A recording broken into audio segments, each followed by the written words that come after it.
Welcome to Utah Stories. If you know something about Utah Stories and our history, we started as a magazine that wanted to feature really awesome restaurants doing incredible things with food. We were featuring farmers and people who were involved in the farm-to-table movement. And one of the greatest restaurant owners I ever stumbled across was Ali Sabbah. Ali, thank you for joining us. Thank you for having me. So, I guess let's start with your story. You kind of stumbled into restaurants. You're the beginnings of Mazza was not something super well planned, but I guess you. No. Yeah, No, it was just if I remember a series of circumstances. I mean, I've always wanted to open a restaurant since I was a student at Utah State. I thought this is what I wanted to do, and I didn't get the chance to, or the opportunity to start a restaurant until about 15 years later. I had done a couple of other business ventures, and I always had the idea of having a restaurant, in the back of my mind. And I had a friend of mine who actually, we were talking about, hey, why don't we just open a nice place that serves, good quality food. So I stumbled upon, there was an ad in a magazine in the Enterprise. I don't know if you remember the Enterprise. Oh, yeah. In the back of the magazine, there was an ad for somebody taking over a lease of a restaurant and buying the equipment that are inside. So I was kind of hesitant. Honestly, my experience with restaurants was very limited.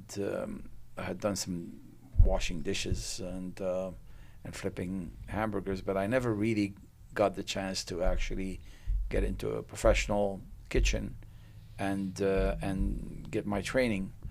I knew I loved cooking, and I knew I thought I knew what people wanted, and so I went to the spot. There was a bakery, and I walked in, ordered a pastry, and I asked to use the restroom. The restroom was in the back of the behind, like in the back of the kitchen, because it wasn't one of those places where you sit down, you just order and go, kind of a takeout.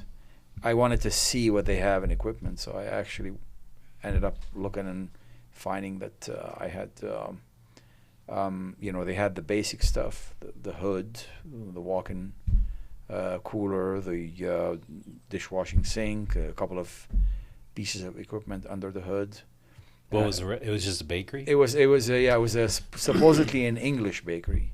It's called, the name escapes me now.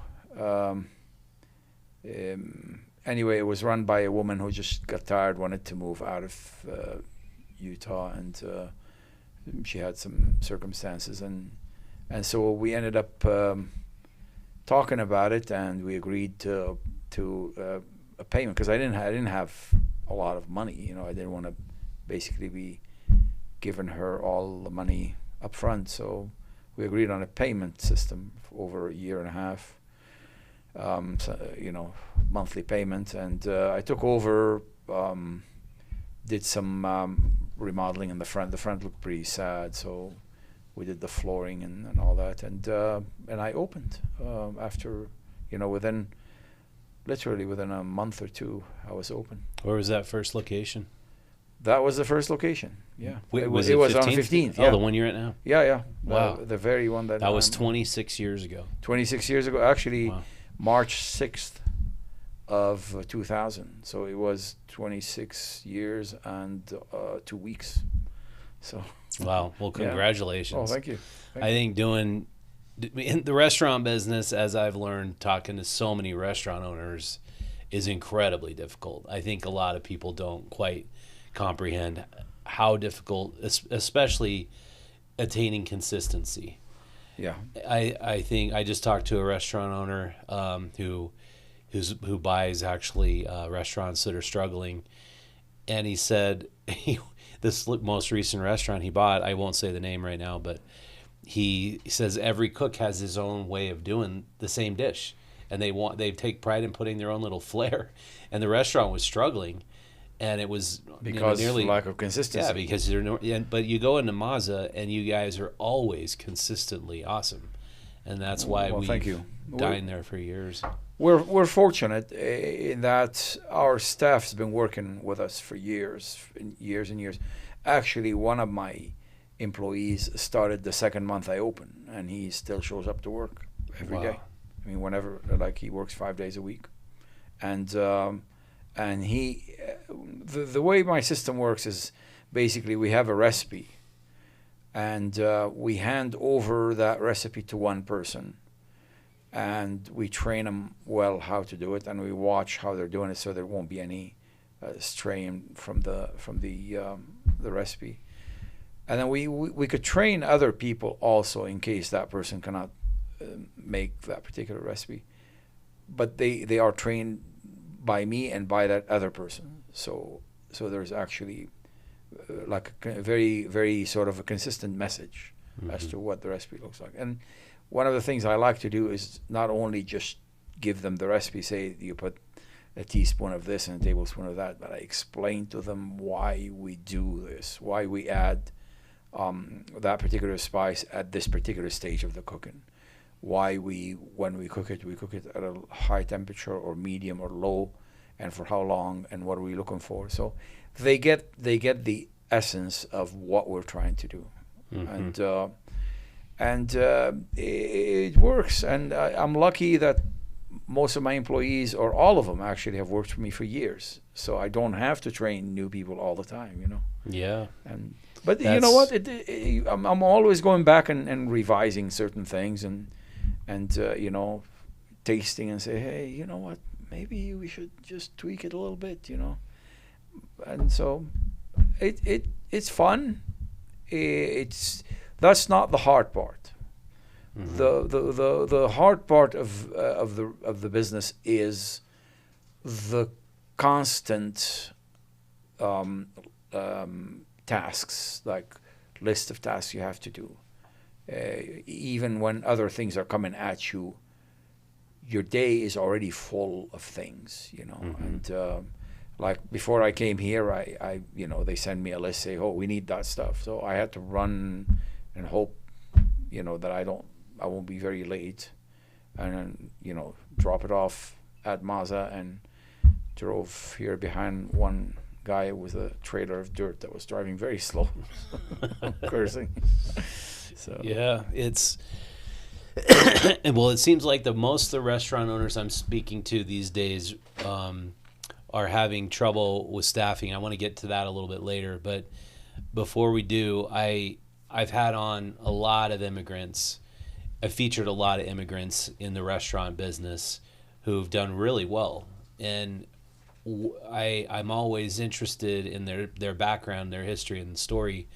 So how was it that you got so interested in food at a young age, and what was it that you possessed that made you feel like you had something special enough to start a restaurant? And maybe talk about your immigrant story. Honestly, I was ignorant enough to think that I knew the answer to things.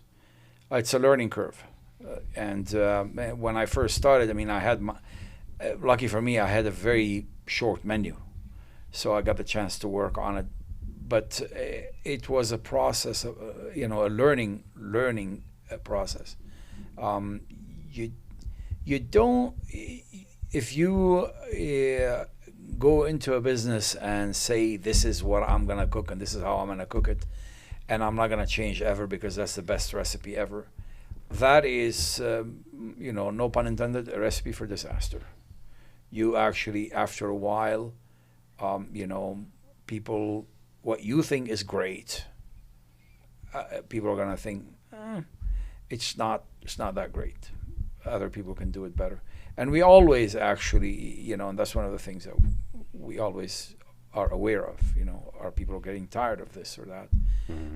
But to answer your question about the immigrant experience, is that what you wanted to? Yeah. Like how was it you were exposed to these foods as a kid, and then you somehow saw a niche in the Salt Lake City market? Right. And that goes back to basically a different culinary background. I came from Lebanon, And when I came to Utah in '82, today actually, in Oh, '82, really? this day, like the 20th of March. Wow, Yeah, let's see. Yeah, it was 19th or 20th. Yeah. that's All right. crazy. So I arrived. There wasn't anything here like in the way of Lebanese food. I remember coming down to Salt Lake. There was one restaurant that was run by a lady, and she barely knew how to cook Lebanese food. So, but she was the nicest person. And I remember I took a date there, and my date thought it was great, but I knew better. So I started thinking, I miss the food. I don't cook at home. I never got the chance to cook. My mother cooked, and my aunts and whatever, you know. And when I left Lebanon and went worked in Africa, and we actually we had a cook at home that my aunt had taught him how to cook Lebanese food. So he was actually excellent. And so I never got the chance, the need to cook food. But when I got here, there was nothing, and the ingredients were almost all non-existent, you know. So I started thinking that might not be a bad idea to have that. Yeah. And when you describe Lebanese food, I think I have a good idea of what Middle Eastern food tastes like and what it is. How is Lebanese distinct or different than traditional? Just most likely when you see a Middle Eastern restaurant, and that's I mean, I mean back then I put Middle Eastern because that was a standard thing. This is Middle Eastern restaurant. You're looking at mostly the foods of that particular corner of the Arab world, of the Middle East, Lebanon and Syria and Jordan and Palestine, and those are where the cuisine itself basically interchange over the centuries with slight variation from one region to another, you know, depending on the spices available or the ingredients or whatever, or the taste of the local population. But you can recognize it as being that Middle Eastern. Egyptian food is different. Moroccan food is different. Yemeni food is different. The food of the Arabian Gulf is different. All of it excellent, but different. So by saying Middle Eastern, you're saying basically that region there. Yeah. Is where your food's from. And I'm familiar with like the shawarma dishes, the hummus, the dalmatas, the baklava, right, and the use of spices. What are the traditional spices that sort of define the cuisine? There is actually a very well-known mix that they call the 7 spices. And those are basically cloves, coriander, black pepper,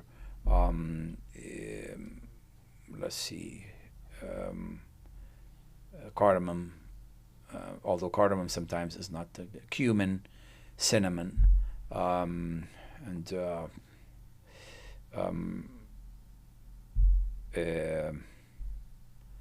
nutmeg is another one.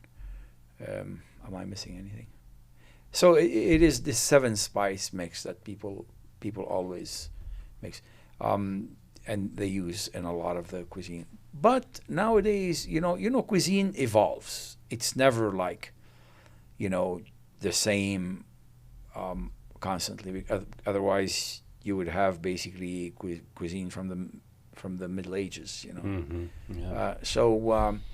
Nowadays, it's a lot more sophisticated. The mixture of spices are different. They differ from not only from one household to the next, but also to the availability of certain spices that were not available before are being introduced constantly into the cuisine. You know, yeah. So we mix our own spices at Mazza. We don't buy mixed spices. we grind them and mix them ourselves because, you know, you can buy them. The problem with spice mixes that you buy in cans or by the pound or by 5 pounds is that it's already like most of the flavor and the freshness and it's gone because the oils are dried, and so it's always That's a lot of extra work to grind your own spices, yeah, isn't it? it is, but and we go through a lot of spices. I mean, we buy certain spices we buy by the 50 pounds. Wow. And we go through them. I'm waiting for a shipment now, 2 different sumac and Aleppo pepper, which actually are coming, and that's 50 pound bags. So you have to special order these in. Yeah, you can buy them in small packets, but you know, you want to buy them in large quantities.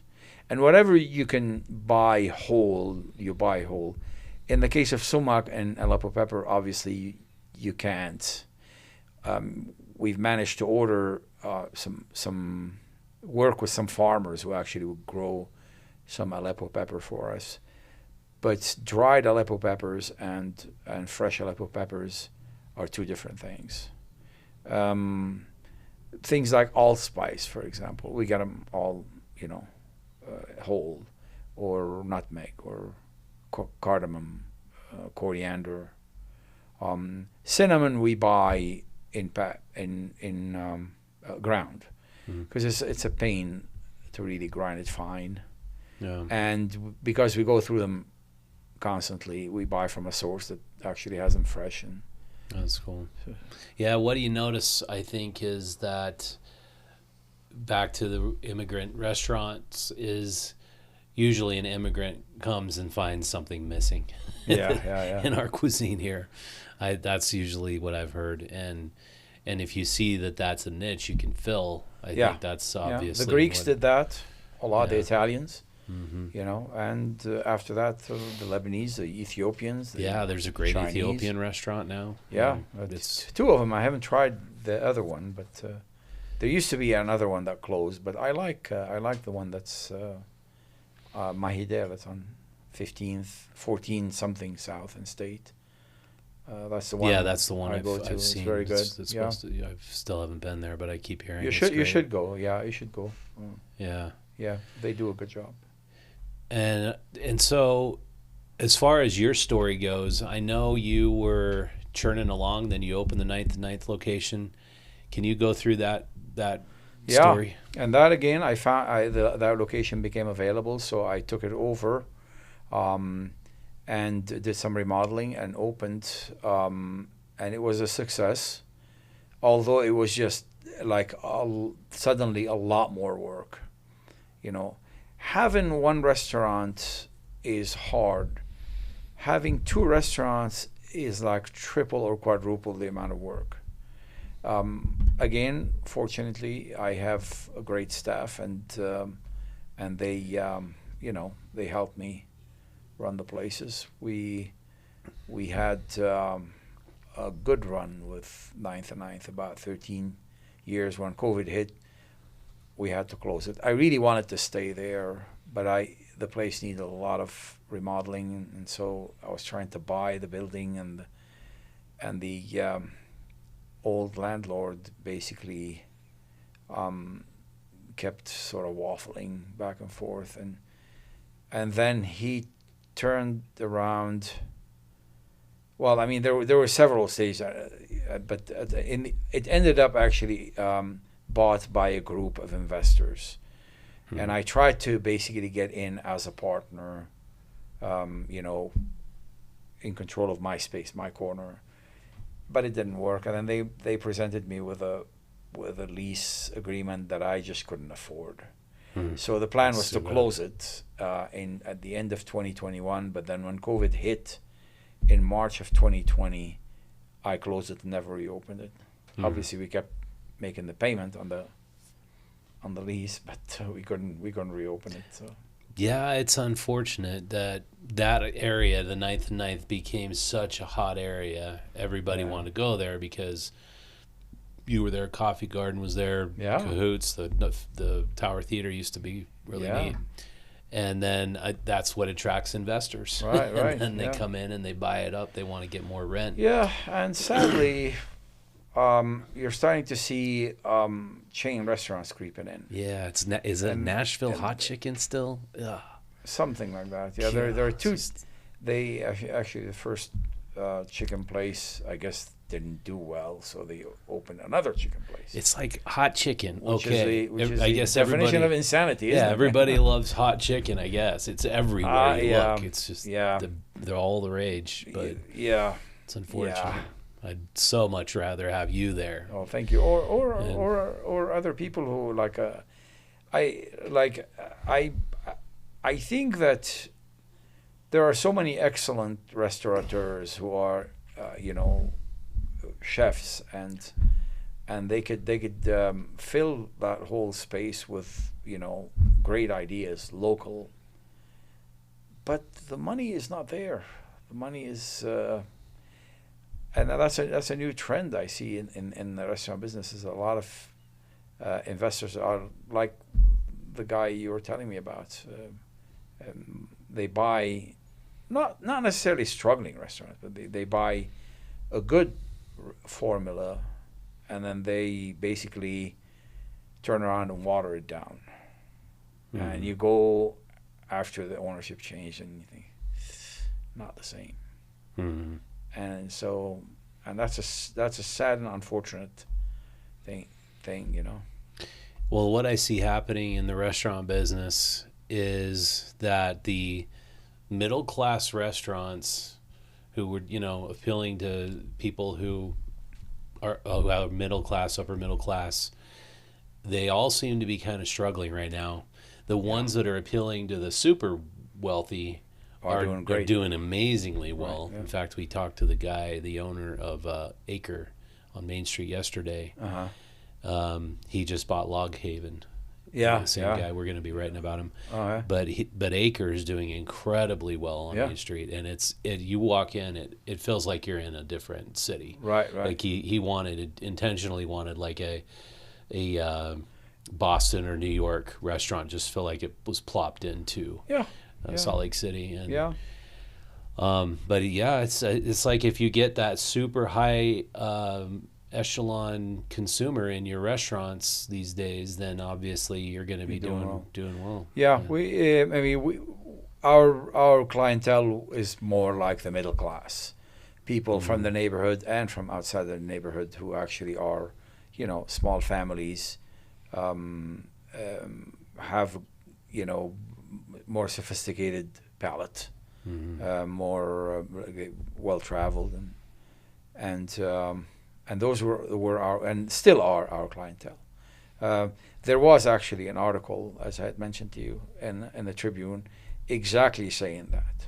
Yeah. Like why are these restaurants middle class restaurants and the neighborhood places and the small restaurant struggling while the upscale ones are doing phenomenally well? And it's because of that K-shaped economy kind of a model where the top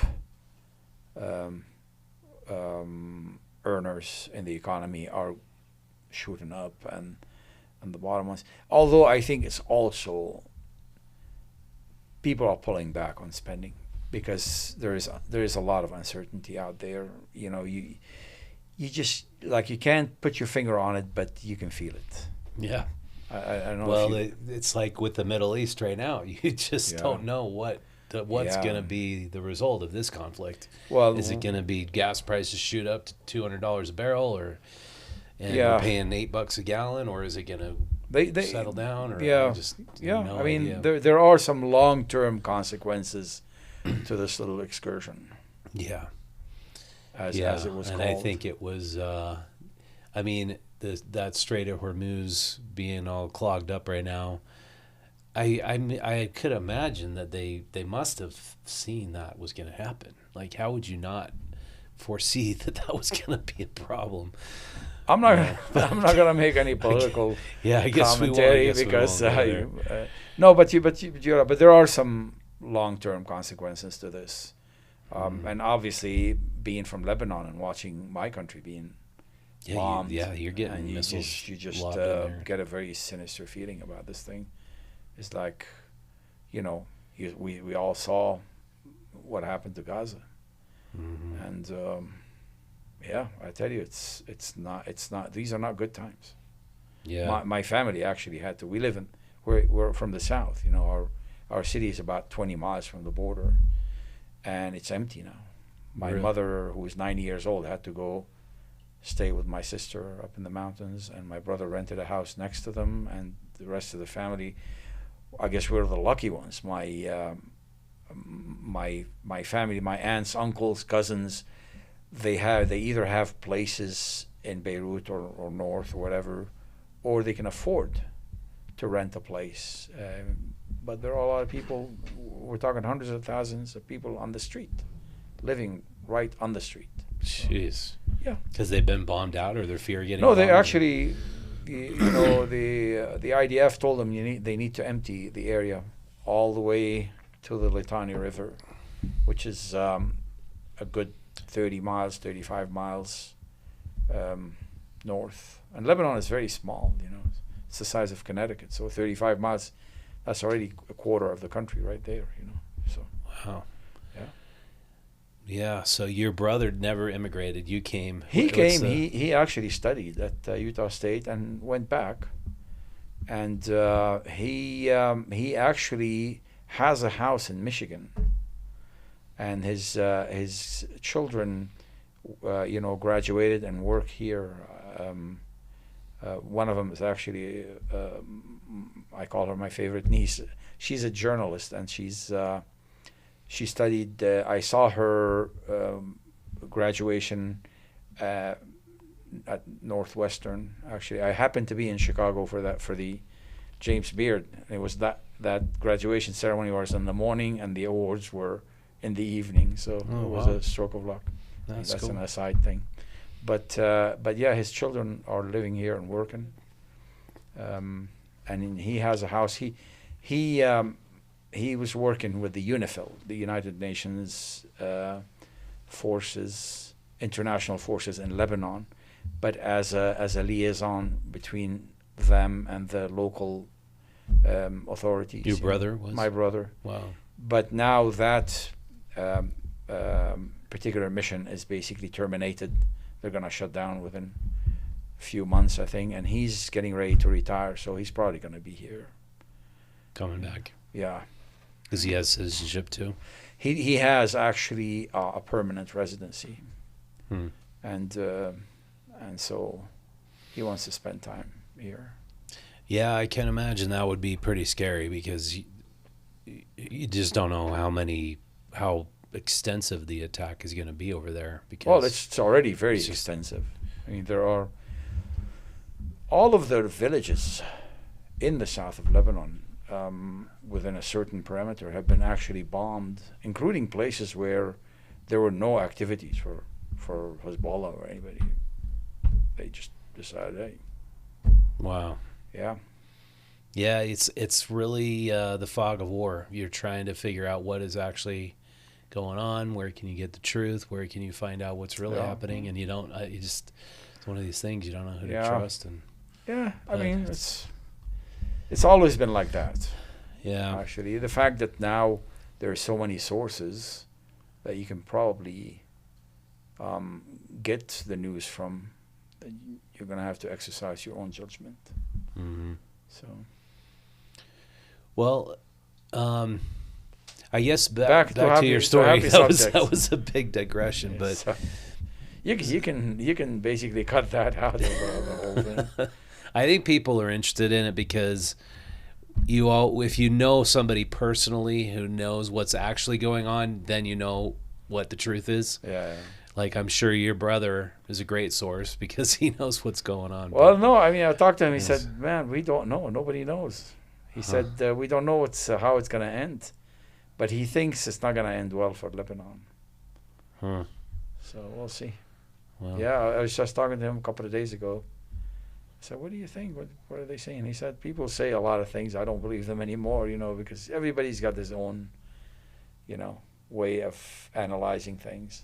He said, we don't know But he said one thing's for sure, it's probably not going to end up well for Lebanon.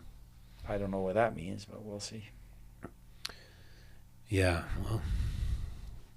Okay, let's go back to your restaurant. back to your story. So you wanted to know why immigrants actually open restaurants. Yeah, well, we were to the point in your story where you were talking about opening the Mazza at 9th and 9th, and then you would open another one before COVID in Sandy. Yeah, in Sandy, and that was a huge investment. I mean, I loved the building. I bought it and had a huge parking lot and walked in, and I thought, well, it has a kitchen. How bad can it be? Everything was actually not working, has not been maintained. It was run literally to the ground. So what was it before you bought it? It was actually a training table. Oh, no kidding. Yeah, it was sitting on 106 South and State. Great location, actually.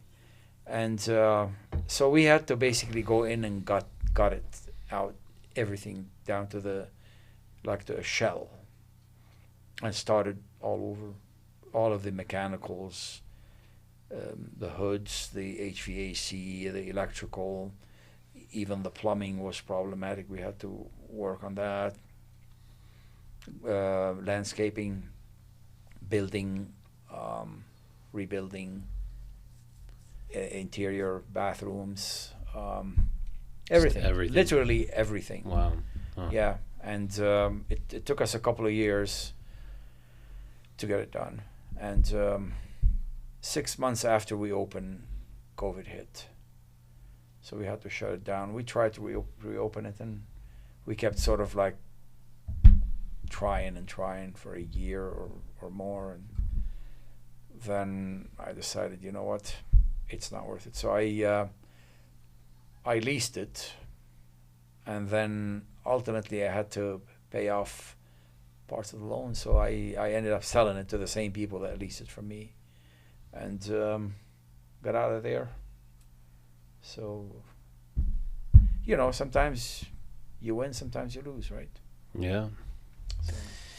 Yeah, and it's a risky business. I mean, it's difficult. I think the further south you go, the more difficult it is to know if your concept's going to fly. Yeah. Because you're competing against so many chains and people who love the chains out there. Right. I think. Well, in our case, it was just starting to actually take off. Because I remember like 3 days before the COVID thing happened, literally 3 or 4 days, I went home and I was talking to June, to my wife, and I said, you know, I think we're starting to turn a corner.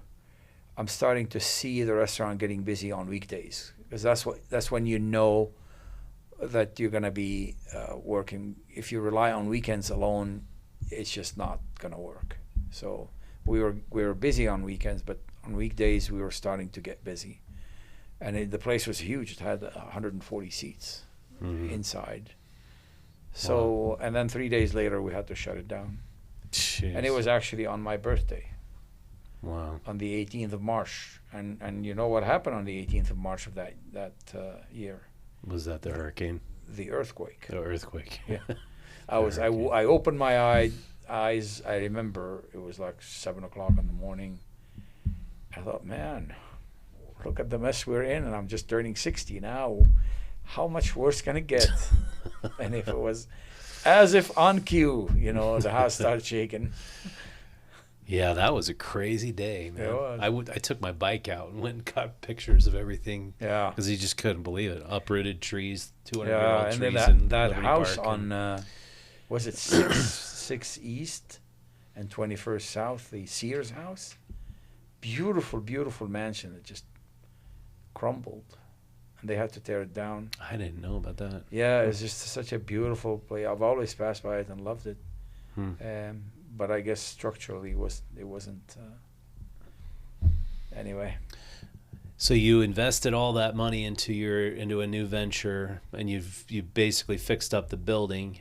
Mm-hmm. Then you sold it. Was it still at a loss? A huge loss. Yeah. Yeah, because the money that I invested in it was supposed to be for a long-term investment for the restaurant. But, what I got out of it, actually, my real estate agent was telling me that if I had left that building untouched and turned around or sold it, I would have probably made an extra $1 million over it. Sold it for $1 million more than what I sold it for, because it was a restaurant, and it was basically only specifically for restaurants. Then it was limited in the possibility. That the land was big, so you could build a housing development on it. And anyway, it was well, yeah. So, but you decided still you wanted to stick with Mazza, and you stuck with the 15th and 15th, and it's been came back to 15 and 15, picked my best crew, the best members that I really wanted to work with, brought them with me, and we've been there since when did we open? 2021, I think. End of 21. When did they lift? They lift. I think it was the end of 2021, right? Yeah, sometimes in 2021 we moved there, or 2022, and started. 2022 is when I started, actually, spring. Okay. After. Yeah, COVID was such a killer for restaurants. Yeah. God. Oh yeah. I read that 360 restaurants in Salt Lake County alone closed. Yeah. Just terrible. And restaurant business is not a very safe investment. It's not. It's like I think it's easy to think that you could do it. Yeah. That I got some great recipes, but then my mother gave them to me and whatever. But then people get into it and they realize, well, you have to have, like you said, a great staff. You have to, and then you have to have, like the guy who is running the Acre and now bought out the Log Haven. He's a finance brain. He came from oil and gas finance. Right. And I said, out of all the tricks, those are the ones that succeed in the business. Yeah. The bean counters. Yeah. Mm-hmm. Yeah. Because if you can measure how you're expending your resources, right, and how those resources are translating into more customers and better results, obviously it's measurement. Yeah. Most restaurateurs, I mean, a lot of restaurateurs are sharp of mind when it comes to, money and keeping the cost down and all that. But the ones that succeed the most are those who actually enter it from a business point of view. They're not looking at it as a thing of passion, or they're just looking at it as a profit and loss thing, and they usually succeed very well. Yeah, that's not me. Well, your passion is, I think it's in the hummus. I mean, just that alone. It's the best hummus I've ever tasted. Oh, thank you. And it's creamy. It's always amazing. Thanks. I've never tasted hummus that even comes close. Thank you. What is it about your hummus that you do that makes it so special? Hummus is a very simple recipe. It's got 5 or 6 ingredients. It's got the garbanzo and the garlic, which has to be fresh, the lemon juice, which has to be fresh, the tahini, the sesame butter, and olive oil. And you have to basically know how much of each ingredient and how to prepare each ingredient, and when to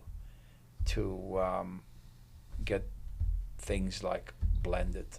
The hardest recipes to perfect are the ones with the simplest ingredients, because it becomes a matter of very slight techniques, So you have to pay attention to what you're doing, and you use the best quality olive oil. I try. We use extra virgin olive oil for all of our, whether it's cooking or finishing, and we use avocado oil and then we use butter and clarified butter.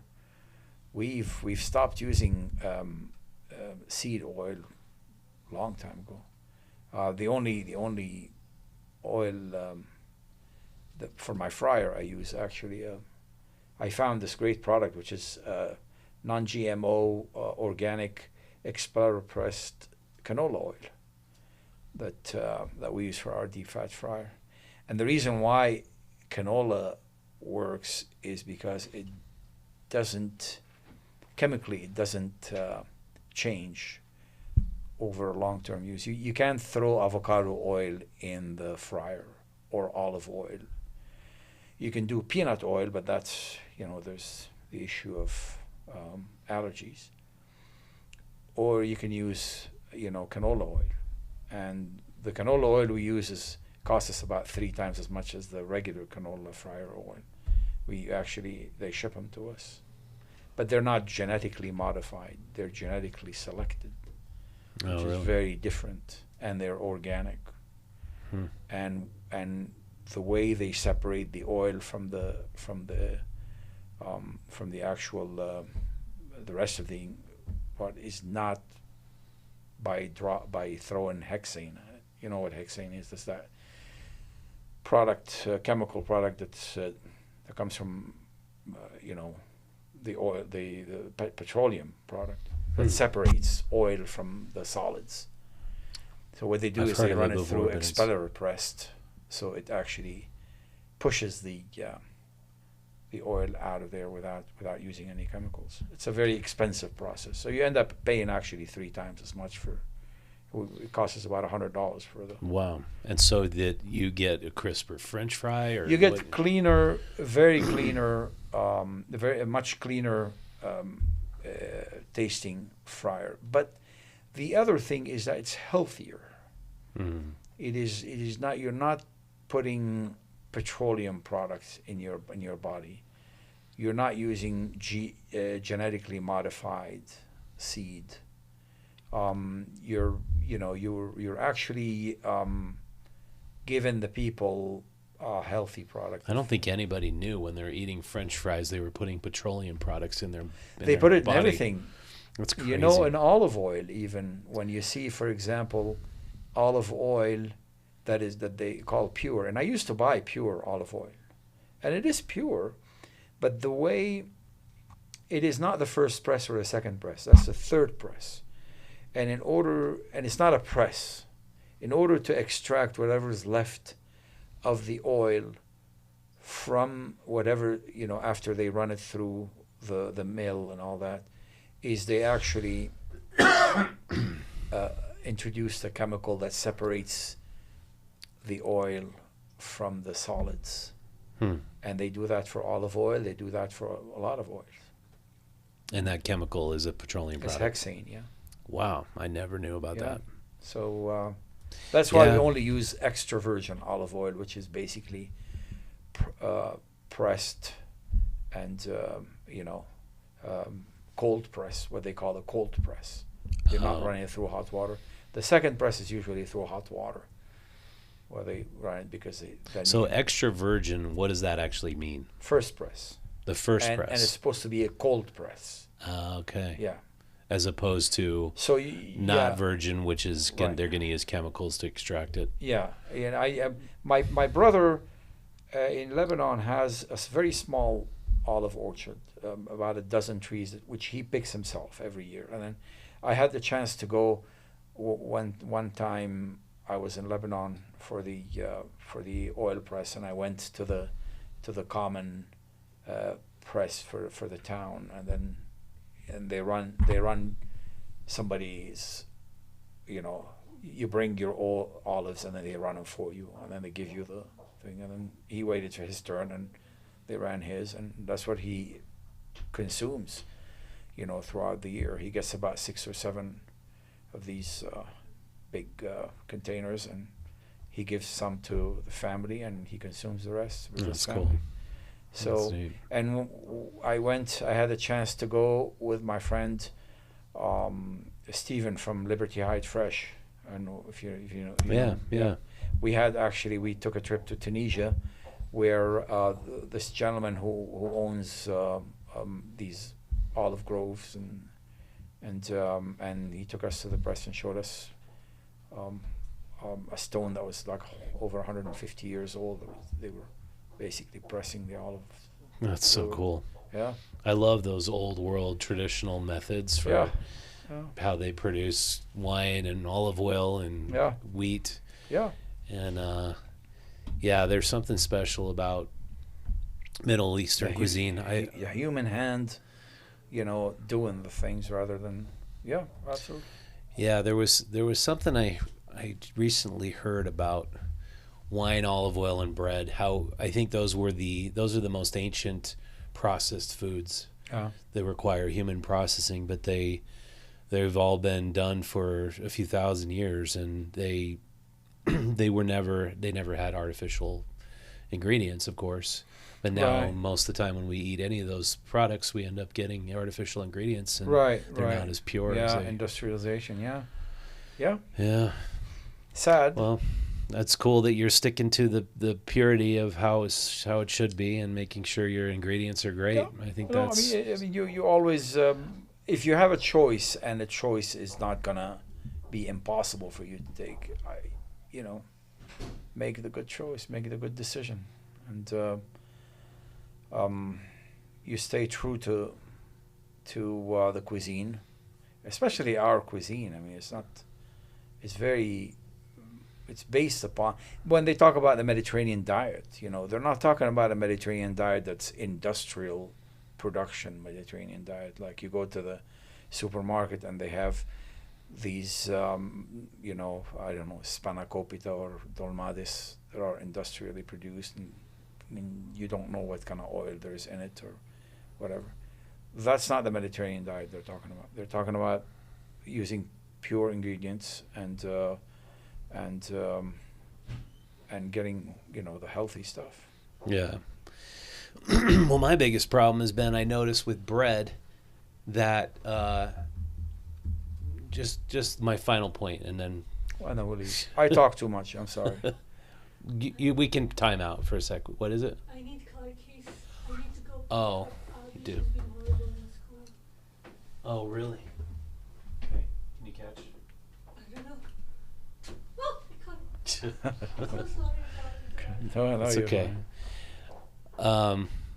I've always loved really good bread. Yeah. I think most people do, but I developed a reaction to it. And I get bloated if I eat too much bread. Yeah. I actually get asthmatic. Oh. And so I've learned about bread and found out the way the wheat is grown in the United States is they use Roundup both as a herbicide, and then they use it to dry the wheat out more quickly. They'll just drench it in that shit. Yeah. And then the kernels are tested. They have a little bit of trace amounts of Roundup, which is glyphosate. Glyphosate, yes. And glyphosate's the most effective herbicide in the world. Right. And then we put it in our body, and it destroys our gut flora. Yeah. And so I appreciate at least that that's come out now. Yeah. And that there is a problem with our wheat. Yeah. But it doesn't sound like there's any solution to that problem.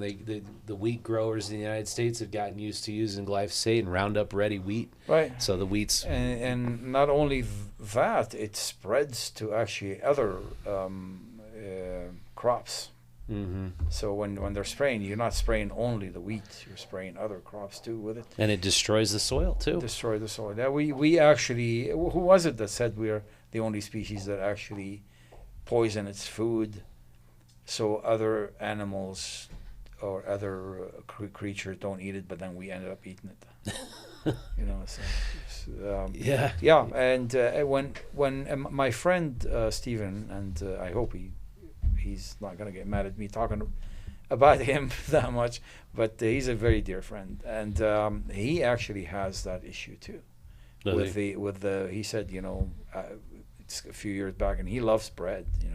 He carries really good bread in his store, and he said, so when we went to Tunisia, we ate. They eat a lot of bread. They don't have rice. Like rice is very, very rare in Tunisia, so everything is made with bread, and he was able to eat bread and not feel it as badly. Mm-hmm. He said that's how I'm always at when I go to Bosnia. Yeah. In Europe, I'm just fine. Yeah. I can eat whatever. Yeah. It's the stuff that they put here, and as long as we're allowing them, they will continue to do that. Mm-hmm. And unfortunately, what we eat in this country is a lot of it is very poisonous to the body. But at least now you have some decent bread. Because I remember when I first came in 1982, and we went to the store. We wanted to make Lebanese breakfast. It was me and a group of other Lebanese students, and I'm gonna hurry up with the story. You're good. You're good. So we go to what was called then Smith's Food King. That was the original Smith. And then I walk in. I go to the bread aisle, and there's like a lot of bread. So as I come close, I'm looking at them. They're like these square-looking sponge things that are sliced, and put in a plastic bag. Is that bread? And then we take it home, and I eat it, and it feels literally like you're eating sponge with sugar in it.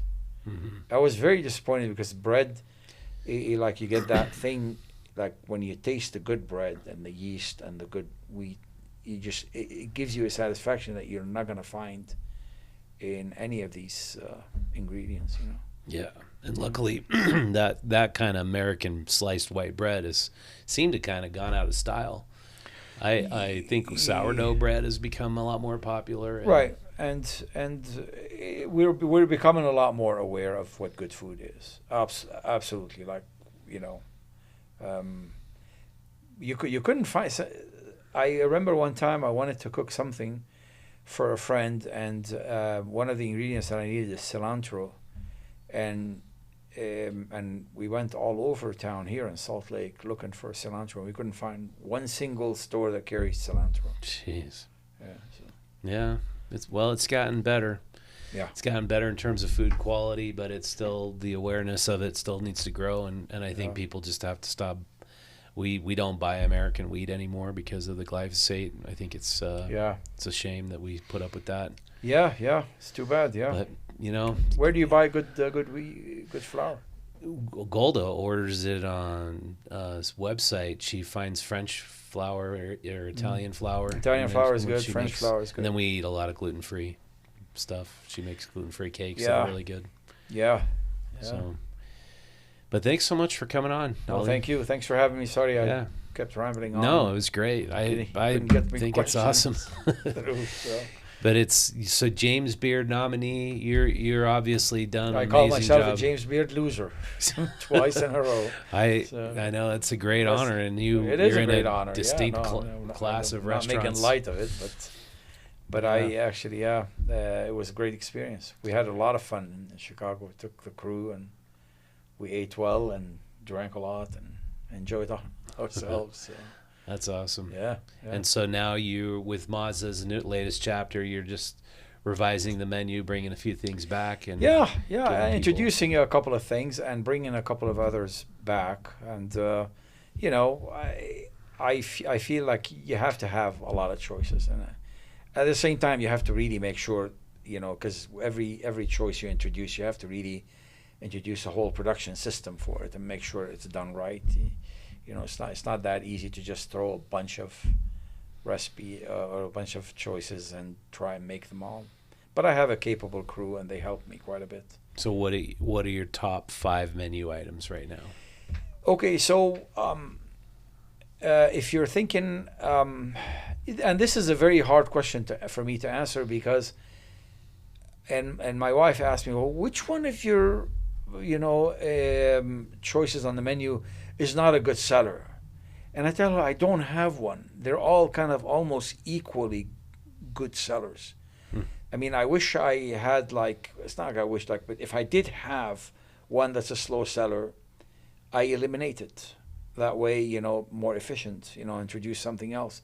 Mm-hmm. But I tried eliminating a couple of items, and I got really the reaction of the people who like those choices was really very almost angry with me. Why would you actually do that? And because we love, this is what we come for. Mm-hmm. So I learned not to mess around with that. I do have a few items that are extremely popular. The chicken kebab, whether it's in a sandwich form or over rice or over salad, is very popular.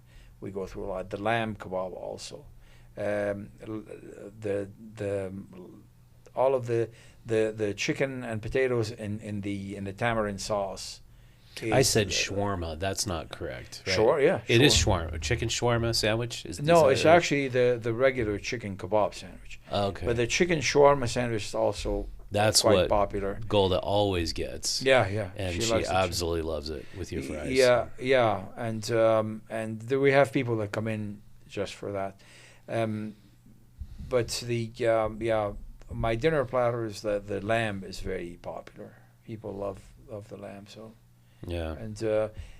And because we have a lot of vegan and vegetarian people, we have choices for them, and they're always happy. So yeah, there's something for everyone. And you do gluten-free stuff. I do too? gluten-free. Pretty much most of my stuff is gluten-free, with the exception of obviously some that has pita in them or bulgur wheat. Mm-hmm. But the rest are always, can be gluten-free. Well, it's a fantastic restaurant. Thank We've you. loved it for Appreciate years. it. Yeah, well done. Yeah, well, thanks for your support. You guys have been coming to Mazza for a long time. Yeah, And we took a break while we had kids. We didn't eat out anywhere for about 3 years. Who has time? But then Who has now time? Who we're has finally, money? Yeah, now we're You finally got to getting buy back. diapers. No more chicken shawarma. Yeah. So, yeah. But we're happy to have you around, and Thank you. I really encourage everybody watching, go visit Mazza and go patronize. If you've been there before, go again, because it's just an absolutely awesome restaurant. Thank you. And the neighborhood around it's really great too. I love that neighborhood. Yeah. Yeah, you got King's English Bookstore, and you got a few other really great restaurants around there. Finca next door, the gallery on the other side, the little wine bar across the street, really changed the dynamics of the whole neighborhood. To have that little wine bar, I think Scott did a great job with it. I haven't been there yet. I'll have to Yeah, check it's that out, actually too. quite nice. You can order a cocktail, or you can. The selection of wine is excellent. I mean, Scott is really very passionate about wine, and he's got great choices. That's cool. Yeah, and we have speaking of having new wines, we have an Armenian wine now Ah, do that you? we just brought in. So you need to come and try your ancestors' Okay. wines. You So have my people's wine on the menu. yeah. Actually, Yeah. my staff love it. Yeah, I do too. But I mean, usually it's a Is it staff. is it a red wine or what kind It's of a wine? red wine. Yeah, I may introduce other wines. I would love to bring in certain wines and beers, but it's hard, man. Especially beer. Believe it or not, it's a lot harder to bring a brand, even if they have a distributors in this country, because it's such a hassle to transport, and I think the margin on it is just not that great. So Beer and certain whiskeys. This guy really wanted me to try Ararat whiskey. is it a whiskey or a brandy? Or brandy. I think Brandy, or yeah, Ararat vermouth brandy. or something like that. The Armenians been making excellent brandy for over 100, 200 years. I mean, we're talking really world class stuff. On a par with any cognac from France. Do you have some Armenian heritage too? I don't, but we in Lebanon have a lot of Armenians. a lot of Armenians. I mean, it's one of the main. They came obviously after the genocide of 1915 and 1936, and they settled in northern Syria. And when things in Syria started politically kind of becoming unstable, a lot of them moved to Lebanon and settled in Lebanon in the 50s and the 60s. And now they are basically part of the fabric of the country. And the country benefited greatly from the talent of the Armenians. I'm not saying it because you're here, because I always think like we were blessed to have the Armenians, because they brought in so much stuff, so many new things, and so many new industries. And so, yeah. Yeah, I heard good things about them. Yeah, they're good. I've never been back to Armenia, never been back to Istanbul, but one day I'd like to see it. Yeah, for sure. Istanbul is beautiful. Armenia, I've never been. Would love to go. I hear it's an amazing, beautiful country. Yeah. Someday, maybe you and I, we should take a trip to Armenia and Georgia. That'd be Georgia's amazing. good. And Yeah, Bosnia. I've heard a lot about Georgia. Yeah, Like it's supposedly the really incredible place to go to as well. yeah. maybe we should organize a trip. Yeah, I'd like That'd that. be good. Yeah. Yeah. Well, thank you so much. Yeah, man. thanks so much, All Ali. right. Really All right. appreciate Thanks. it. Okay, have a good one. Thanks. Yeah, and if you want to be a bigger part of Mazza, you got to make reservations. It's a small place. Make reservations by visiting Mazza, slc.com. Is that? Do you know Mazza Cafe. the MazzaCafe.com? Mazza Cafe. Something. MazzaCafe.com.